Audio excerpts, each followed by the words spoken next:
Не існує нудних, нецікавих або неважливих малюнків. Мийте лапки, заварюйте чайок, а я розповім чому. Привіт! Я Артінот. І це перший випуск художніх теревеньок.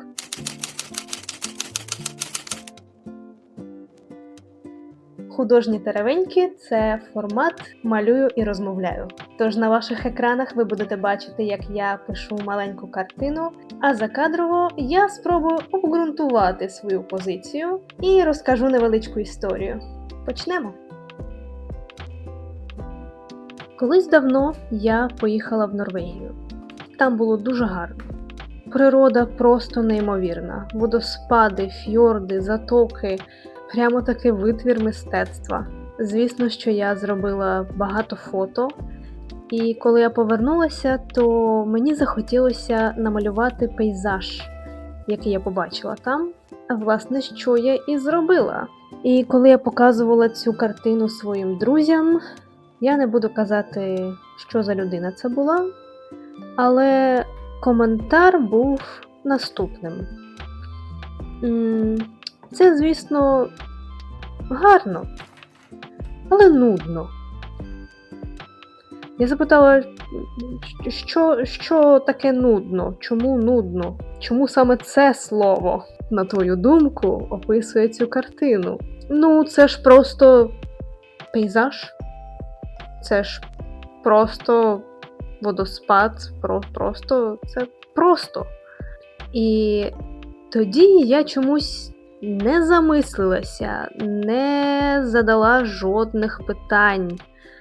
І я навіть не підозрювала, наскільки це вплинуло на мене. І з плином часу я ніяк не могла зрозуміти.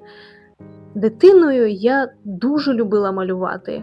Я дуже любила дні, коли йшов дощ, тому що у дощ ти нікуди не ходиш, тебе нікуди не відпускають, бо холодно, мокро, захворієш і так далі. І я любила сидіти біля вікна, тому що це була найсвітліша частина кімнати, і малювати. Неважливо що, просто малювати.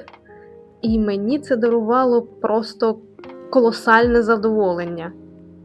Але коли я почала підростати, я пішла в художню школу, і малювання перетворилося з «хочу» на «треба». Також мене не оминуло відчуття порівняння себе з іншими. Мені завжди здавалося, що інші малюють краще. В цих перегонах, які, звісно, що не існували, вони були тільки в моїй голові. Але так чи інакше, одне за іншим, у мене зруйнувався цей зв'язок малювання – насолода. Коли в дитинстві від тебе нічого не чекали, ти просто брав будь-який папірець, будь-який матеріал, ручку, олівець, фарби, що завгодно, фломастери і просто малював, просто веселився.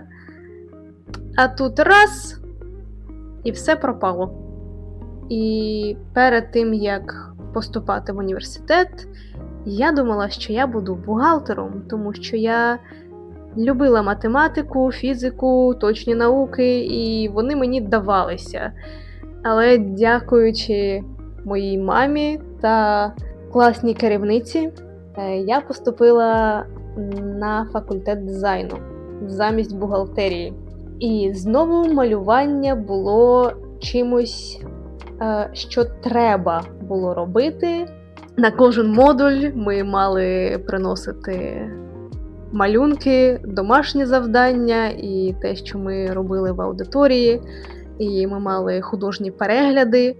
І я скажу, що це треба, воно дало великий поштовх і розвиток, тому що між художньою школою та університетом пройшло, мабуть, років 4-5. Отже, через необхідність здавати екзамени я малювала багато, і кількість дійсно переросла в якість.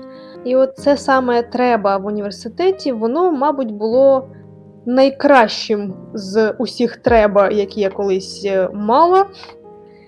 Але з тих пір пройшло багато часу, і повертаючись до пейзажу з Норвегії, ця людина прокоментувала, що це нудно. І до цього зв'язку в моїй голові, що малювання – це треба, а не хочу або малювання дорівнює насолода, додалося ще, що малювання має бути чимось особливим. Тобто предмет або сюжет, який я зображую, мають бути особливими. Тут ми підходимо до основної проблеми цікавих та важливих малюнків та картин. Ця проблема полягає в тому, що все суб'єктивно. Комусь подобаються пейзажі, комусь подобається космос, комусь подобаються тваринки, а комусь портрети та натюрморти. Все суб'єктивно. Чомусь тоді я про це абсолютно не подумала. І це просто застрягло в моїй голові і залишилось десь на задньому фоні і сиділо там роками. Просто роками. І через років 5 я вже жила в Нідерландах, і я поїхала в Україну додому у відпустку. Купила нові фарби, і мені хотілося протестувати їх, відчути цю консистенцію, кольори, побачити, як воно лягає на холст. І от настав час обирати, а що ж намалювати. І я почала гортати фотографії, і раптом мені захотілося намалювати пташку. І я буквально почула голос тієї людини, яка зробила коментар 5 років до того дня. Але ж це так просто, це просто пташка, це нудно. І це був пізній вечір або навіть ніч, всі спали, і оця тиша і голос в голові. Не мій голос, але ж це нудно. І я просто завмерла, я вже сиділа на підлозі, тому що підлога – найкращий стіл для художника. І я була просто шокована. В сенсі це нудно і це занадто просто. Мені подобаються птахи. І я буду малювати цю картину. І я отримую насолоду від того, що я малюю горобчика. Я буду насолоджуватися цими кольорами. Якого дідька? Увесь цей час воно сиділо десь у підсвідомості і вилізло просто через 5 років. Ну це ж нудно. Кому нудно? Питання, яке я мала би задати 5 років до цього горобчика, це кому нудно? У мене є бажання намалювати це. Тобто мені це цікаво. Чому я маю зупиняти себе? Просто тому, що хтось не любить птахів. Або хтось вважає, що це якось по-інакшому від моєї власної думки. Це мене настільки шокувало, що я намалювала того горобчика буквально за ніч чи вечір, я вже не пам'ятаю. І на наступний день я, так би мовити, свіжим оком подивилась на це і додала трошки деталей. І все. І я була щаслива. І навіть після того, як я закінчила цю картину, я дивилася на неї досі шокована, просто з запитанням «як?». Як воно сиділо так довго? І чому я в це вірила? І коли я цього разу захотіла намалювати полуницю, я почула відлуння того голосу, який казав, що це не цікаво, це занадто просто. І цього разу я згадала це з посмішкою, тому що так, після тих слонів, що я малювала 5 днів, мені хотілося чогось простішого, але технічно простішого, тобто менший формат, щоб це зайняло менше часу, але все одно заради насолоди. І щоб ви розуміли, після закінчення Увесь тиждень ця картина стояла на столі, і кожного разу, коли я проходила повз, я ловила себе на тому, що я посміхаюся.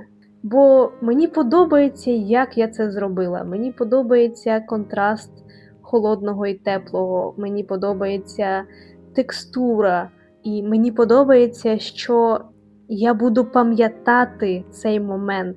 Те, що я намалювала, і дні, коли я малювала, вони залишаються в моїй пам'яті.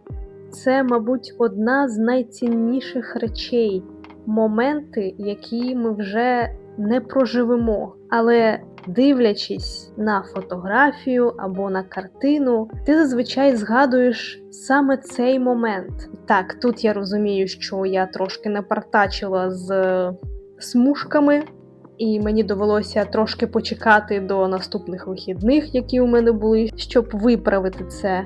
Але сам факт, що кольори і форми, які при одному погляді нагадують тобі відчуття моменту, коли це відбувалося, ну хіба це не диво? До речі, це перша картина, яку я датувала на підрамнику, а не у нижньому правому кутку, так, щоб сама картинка, вона не була не те, щоб зіпсована, але щоб дата не заважала сприймати просто всю картину цілком. Тож я поставила дату тут. Тож, я хочу наголосити ще раз. Не існує неважливих, нецікавих або нудних малюнків. І творчості в принципі. Все, що ви створюєте, має сенс. І це відео – це в першу чергу нагадування для самої себе, що коли б мені не захотілося намалювати квітку, пташку, ручку, пляшку, у мене є повне право це зробити. І будь-хто, хто каже, що це нудно, що це не цікаво, що це не чіпляє, будь ласка, додавайте в кінці слово «мене» або «для мене». Це не цікаво для мене. Це не чіпляє мене. Тому що це правда, це об'єктивно. А сказати, що це нудно і нецікаво взагалі, це не має жодного сенсу. Тому що якщо я хочу це зобразити, мені це цікаво. Я думаю, на цьому ми можемо завершити. І сподіваюся, вам сподобалося це відео. Сподіваюся, вам сподобалися полунички. Але якщо ні, це абсолютно нормально. Головне, щоб ви знайшли те, що подобається вам. Я дякую вам за перегляд. Якщо ви хотіли би просунути це відео, ви можете поставити вподобайку, написати коментар 7 та більше слів, поділитися з друзями. Якщо ні, це теж нормально. Творіть та створюйте, пануйте над своїм хаосом. І побачимось у наступних відео.